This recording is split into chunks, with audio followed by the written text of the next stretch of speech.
Last week I put this shot up for review, and I think I said that it's pretty darn close. I still wanted to do some polish, but I did get a few notes. I'll stop it here and we'll go to the first one.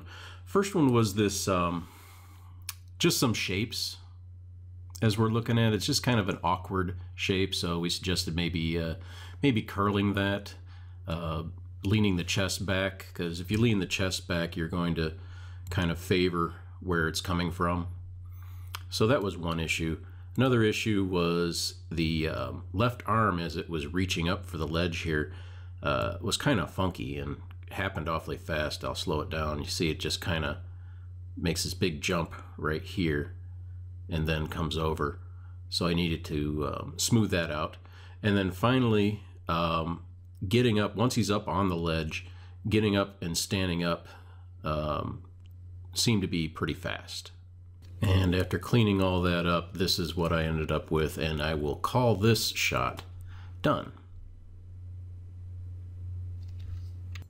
The other shot that I talked about last week was this attack combo shot, and after kind of submitting it for review, and subsequently I attended a seminar by Blizzard Entertainment, and I started thinking, well, you know what, I should probably really be approaching this with more of a game animation style in mind.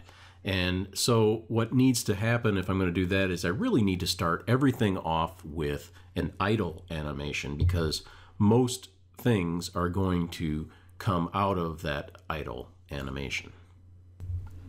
So we start with an idle animation, and when I say that, I'm really talking about two different kinds of idles. What I'm going to start off with here is kind of a neutral idle, or a position that the game character would be when nobody is touching any buttons or moving the stick and he's not in combat. And then the second one would be a combat idle. Obviously, same sort of thing, except that when the character is in combat, being threatened by something. With our idle pose here, kind of a neutral idle, he's not under any threat, he's not in combat. This pose needs to kind of be able to blend out with, say, a walk or a run or something like that. What I'm going for with this pose is I want this character to be strong, I want this character to be confident, right? Now, there's a couple of things that you want to think about when you're creating this pose, because basically all the animation is kind of a breathe, you know, just so that he feels alive, and that's kind of really all I've got him doing here. But when you have a weapon with this character, you have to think about how that's affecting the body and what is really driving what.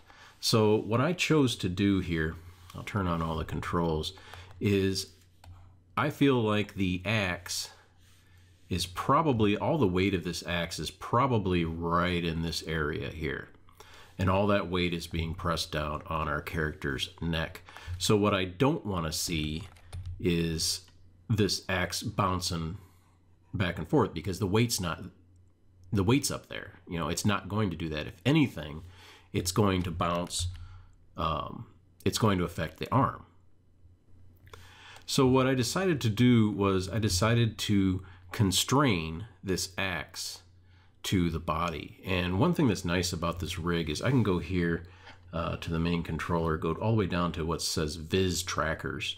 And if I turn those on, it gives me a whole bunch of little, you know, arrows and things.